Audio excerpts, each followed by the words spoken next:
அன்பு நண்பர்கள் அனைவருக்கும் வணக்கம். நான் உங்கள் ஆண்டாள் வாசன் துரைசாமி. 100 நாள் 100 வாஸ்து டிப்ஸில் இன்றைக்கி 41வது நாள். இன்றைக்கி ஒரு அற்புதமான வாஸ்து டிப்ஸு. இது என்னென்னா, உங்களுடைய குழந்தைகளுக்கான இது முக்கியமான ஒரு டிப்ஸு. என்னென்னா, உங்கள் குழந்தைங்க ஸ்போர்ட்ஸில் திறமையாக இருப்பாங்க. அதாவது கிரிக்கெட்லேயோ அது ஷட்டில்கார்க்கோ அது ஃபுட்பாலோ ஹாக்கியோ இல்லை கோகோ இது ஏதோ ஒன்று, இல்லை வில்லு வித்தையில் ஏதோ ஒன்றில் சிறப்பாக இருப்பாங்க. கபடி இந்த மாதிரி ஏதோ ஒன்று சிறப்பாக இருப்பாங்க.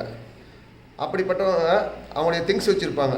திங்ஸ்னால் இப்போ பேட்டு பேடு போட்டெல்லாம் வச்சுருப்பாங்க.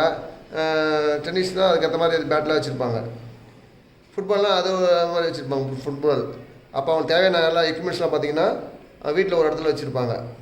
இது வீட்டில் எல்லா வீட்டில் இருக்கிற ஹால்லேயோ வேறு எங்கேயோ வச்சாலும் சரி, அது பெட்ரூமில் வைக்கக்கூடாது. ஆக்சுவலாக ஹாலில் வைக்கலாம், இல்லை வடமேற்கு பெட்ரூமில் வைக்கலாம். இந்த வடமேற்கு பெட்ரூம்லையோ ஹால்லையோ வடமேற்கு பகுதியில் நீங்கள் அந்த பொருட்களை வச்சா ரொம்ப சிறப்பு. அந்த குழந்தைங்க நல்லாயிருக்கும், அந்த பேட்டில் விளையாடுறது நல்லாயிருக்கும். அவங்க என்ன எய்ம் பண்ணுறாங்களோ அந்த ஸ்போர்ட்ஸில் அவங்க செழிப்பாக போவாங்க.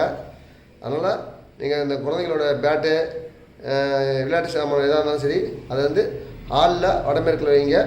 அல்லது வடமேற்கு பெட்ரூம் இருந்தால் அங்கே வடமேற்கு பெட்ரூமில் வடமேற்கில் வைங்க. அது வடமேற்கு பெட்ரூம் கூட எங்கே வைக்கலாம்.